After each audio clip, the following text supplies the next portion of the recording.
Hello and welcome to Creative Momentum with Meg Dunley. This is Season 1, the Chateau season, episode number 13, with Kate Bang, a visual artist from Canada.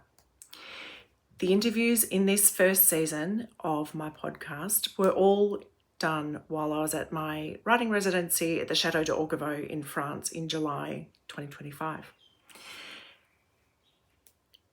As I said, today's episode is with Kate Bang. She is a visual artist and acrylic painter, and she was originally from South Korea, moved to Canada when she was 8. All of her work kind of has this beautiful blend of her cultural heritage and of life now in Canada.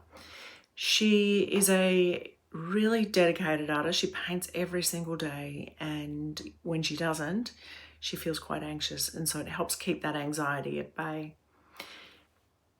You'll see in the show notes some images of her working while at the Chateau, and you'll see some of that beautiful work. Please do also check her out on her social media. She's on TikTok and YouTube, as well as various other places. All of those links are in the show notes.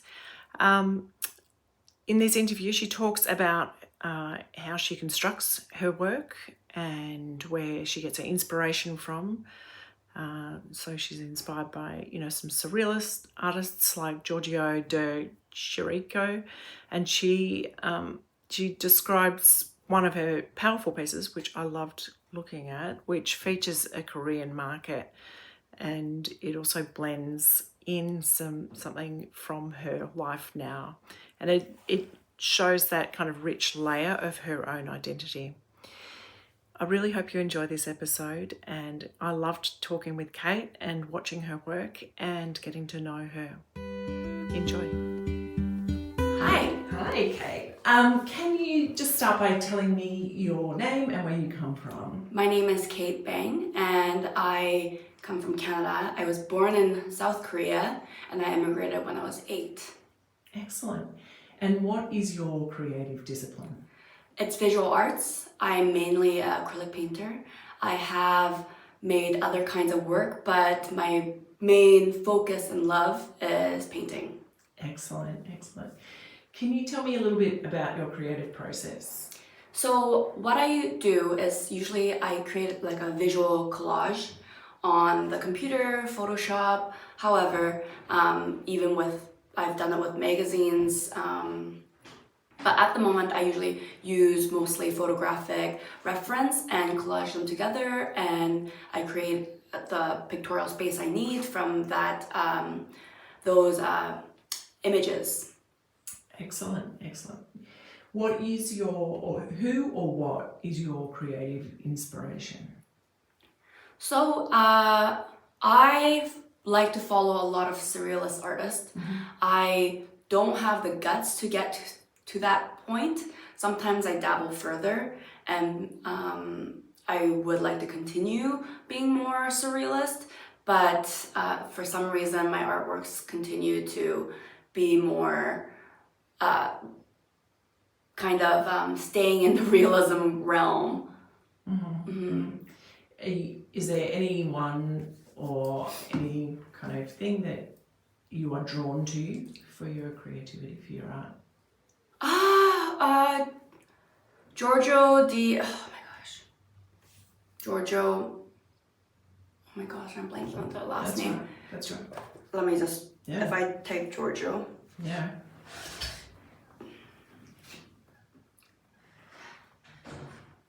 While you're doing that, can you just tell me a bit about the beautiful piece of art behind you? Oh, yeah. This piece is a Korean market. I have fish in the foreground, Korean melons in the background. This is a dress that I own. And living in Canada, wearing jeans is kind of like a regular Canadian wear. And I wanted to kind of showcase, like, even though like this is the outer shell of myself, there is this like whole background of me, and it's not forgotten. I love that. It's such a striking piece of art. Giorgio de Chirico. Excellent. Thank you.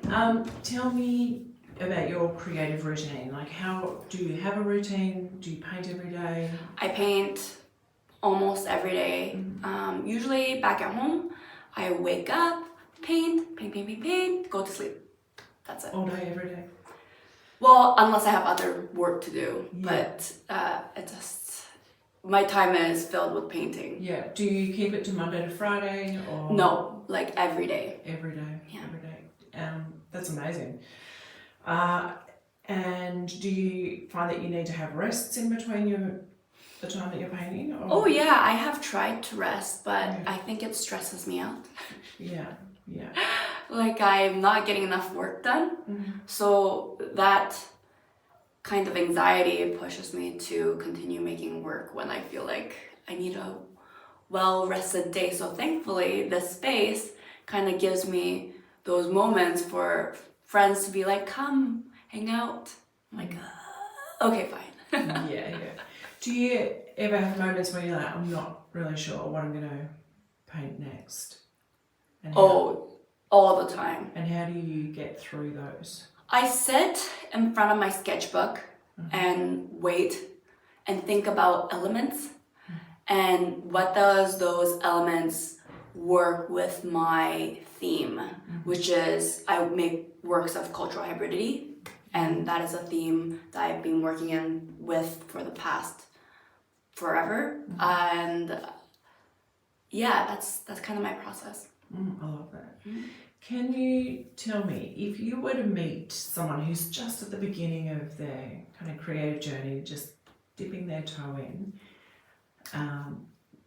what piece of wisdom would you want to, or pieces of wisdom would you want to share with them?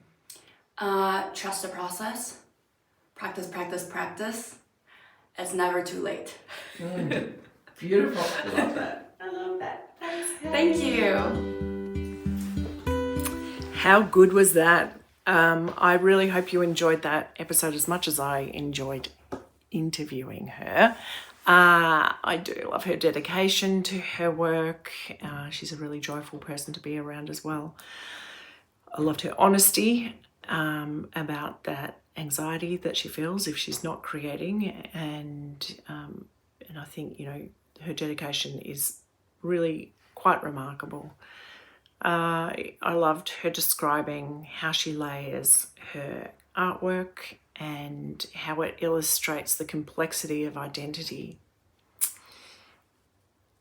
Her advice is quite simple and profound, and can be for any creative who wants to improve in what they're doing, and it's all about just practice, and just remember that it's never too late to begin your own creative journey or to get going with it.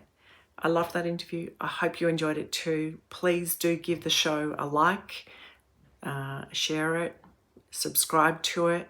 Maybe, you know, if you listen on Apple Podcasts, maybe you could write a review. That'd be really lovely. Comment on the Substack post. All of it helps other artists find these, you know, beautiful interviews with these creatives, and it helps for them to learn from other people. Until next time, happy creating and keep building your own creative momentum. You've been listening to Meg Dunley from Creative Momentum with Meg Dunley.